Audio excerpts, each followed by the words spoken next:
From the Opopco Studios in Oklahoma City, this is an OU update. I'm Jenny Carlson. Ryan Aber joins us on the phone. And Ryan, it's NFL draft week. I know people around here might be focused on other things with the NBA playoffs and not many players looking to get drafted, but there are some Sooners that will probably hear their names called. Who are the sure things out there, do you feel like?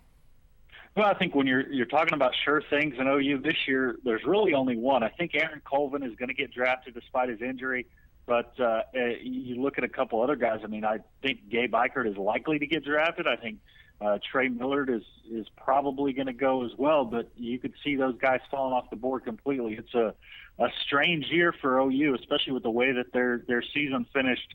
Not to have many people really talked about going into this NFL draft. When you talk about Aaron Colvin being maybe that one guy that is a sure thing in terms of Sooners being drafted, and obviously he had the injury during sort of that off-season time of Senior Bowls and workouts and that sort of thing.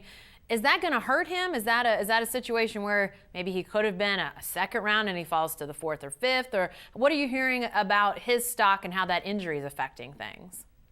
Yeah, I think there's no doubt it's going to hurt him. He's a guy who's probably not going to play this year, and certainly that's going to set him back. He was likely to be a third-round guy, possibly even a second-round guy before the injury, which happened down in preparations for one of the Senior Bowls. And he's going to drop down. I think there's looking at different mock drafts, you see him going from anywhere to the fourth to the seventh round. And certainly that's lower than we expected him to be. A team like possibly the San Francisco 49ers, who had a history of taking on guys who suffer those kind of injuries that are going to keep them out their rookie year, could jump up and take a chance on a player like Colvin, who certainly has a big upside. Well, Colvin, Ikard, Millard, guys that, you know, even if they don't all get drafted, are likely to be free agent pickups. Are there any guys, though, that may be sort of flying under the radar that might get drafted or could be sort of quick free agent pickups if they don't? Yeah, I think there's at least three guys who are going to get free agent shots at least.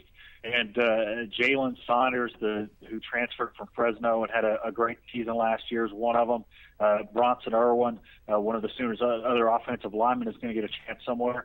And then you look at a guy like Colton Bester, who really came on toward the end of the year, had a huge Sugar Bowl, and I think that's going to lead to him getting at least some kind of shot in the NFL, whether that's as an undrafted free agent or in the draft. Remains to be seen, but he's going to get a shot somewhere. All right, NFL draft starts Thursday night, prime time, with the first round, continues through the weekend, finishes up on Saturday. Be sure to stay with the best coverage team anywhere at newsok.com and every day in the Oklahoman.